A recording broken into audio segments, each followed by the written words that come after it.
Okay, we got white, and this time we're going e4. And we faced a few Caro-Kanns. So now I'm going to play the most aggressive variation against it. Let's go with this line.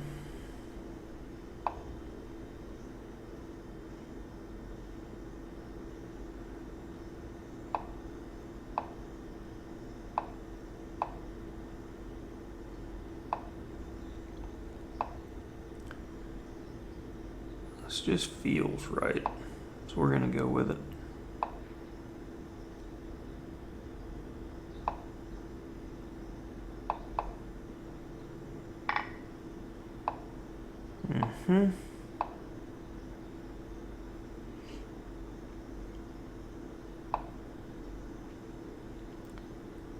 This king's in the middle, so I feel like that means we should attack. So I'm looking to attack.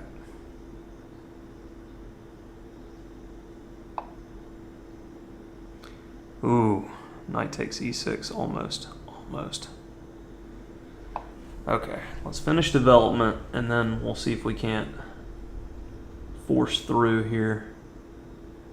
And I feel like I mistimed something, that he's getting counterplayed that he shouldn't have or something.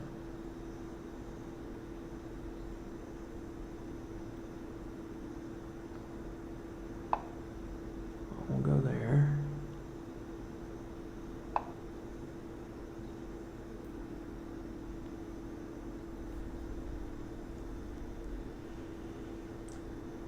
Let's do this for the breakthrough. That covers the pawn. Now we're ready. Okay. It's always nice when the opponent helps us get exactly what we want to do. That move screams to be played, so let's play it.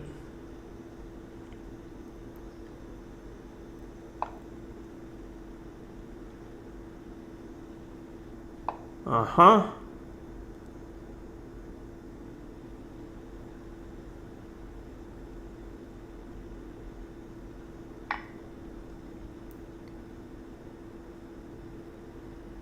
And is that a problem?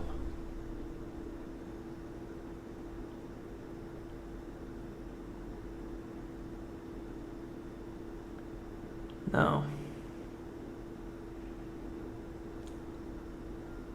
Botched a beautiful attack and extra space.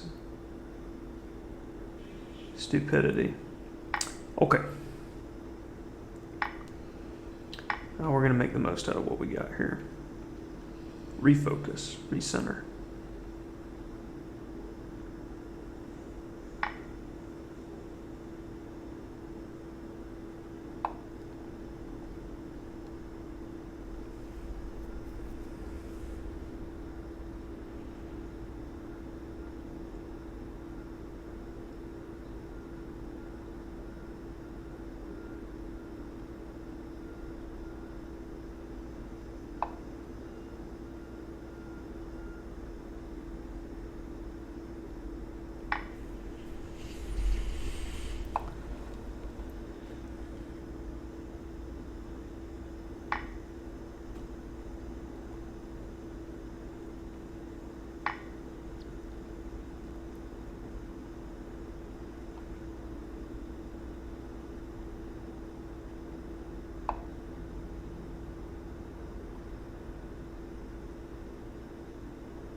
Not the best position I've ever had, but not the worst.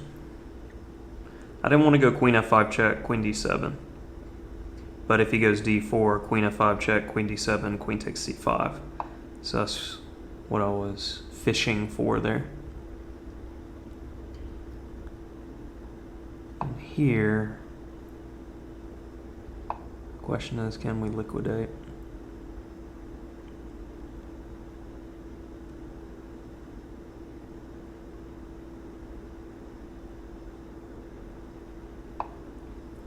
Trying to go after this guy.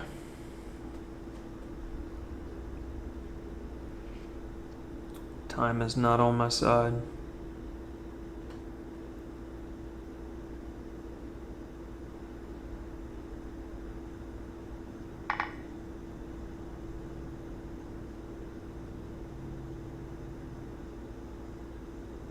Now it is.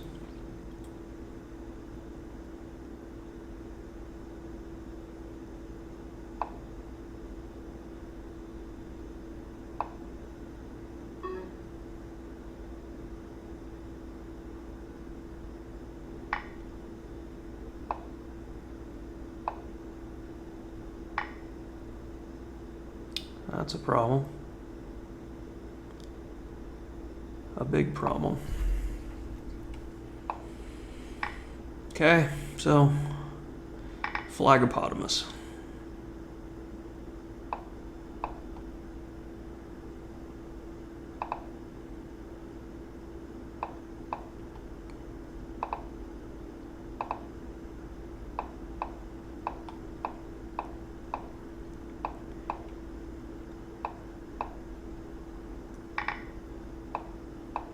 Got very lucky there. Terrible play. I just completely botched that. And this is why I quit playing E4 before most of my students were born. Alright, so I didn't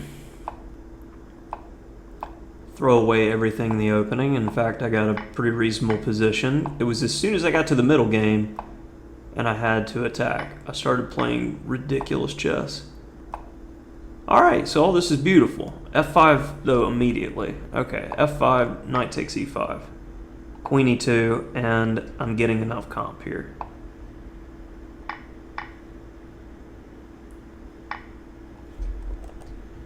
So, yeah. Some people are made to play E4, some people are not. And I looked at this. What is the follow-up after King D8? And this is enough, because you're breaking through a million different ways. Like, I'm looking at the ideas. I just am dumb. That's all you can really say, because, like, I took this, like, beautiful build-up. Everything was perfect. And then from having such a lacking tactical sense, not only do I throw it away, but here, I'm even fine after Queen C3. And my idea after this was knight c4, but I guess there's all sorts of takes that work here. And you get your comp. Missing the world in this game. But notice, if you rewind the video, right here, I get upset about my play. But I think it's also important to note, you got to have recovery. Like, okay, I'm going to lose some time here in order to try to right myself psychologically in order to go, all right, I need to play some decent chess now. Because I thought I was just completely botched the position and threw it away. So here, I'm like, okay, I'm expecting takes with a pawn. I was just going to regroup with knight c1 and then try to pile up on the e-pawn, get the knight moving around, slow him down, and play for time. Even though I'm down a full minute at that point. When he goes there, you got to spot every opportunity when you're in the hole. And now I got my pawn back. Equal position. So now it's finesse and rook takes d4. Now I see it as soon as it says rook takes d4. Stupid. Like I said, I'm just missing things left and right. And then when we get here, I take the pawn because I so clearly miss just everything here. And thought that this was somehow okay. But we'll see clinically how this is pretty straightforward loss. After bishop b4, I've got 8 seconds though. I don't think I can be faulted too much for blundering even more so than I already have in the game. And then it's amazing, after bishop c5, I'm actually back in the game somewhat at this point, to where I'm holding, and even in the final position, I am probably winning because of the a-pawn falling. I don't know. Hard to say. F3 versus B. Engine's optimistic at 26 depth that it zeros, but in a practical game, I'd take white all day long. So that's a good lesson in the Caro-Kann of what not to do. Like, How about we study some tactics pretty soon, because I'm getting pretty sick of missing like all of these very natural continuations where I should just be winning. This is what happens when the muscles atrophy and you haven't studied tactics in a long time. Keep that in mind. Everybody needs to study tactics. It's good for your chess. It's good for your mentality. It's good for your game.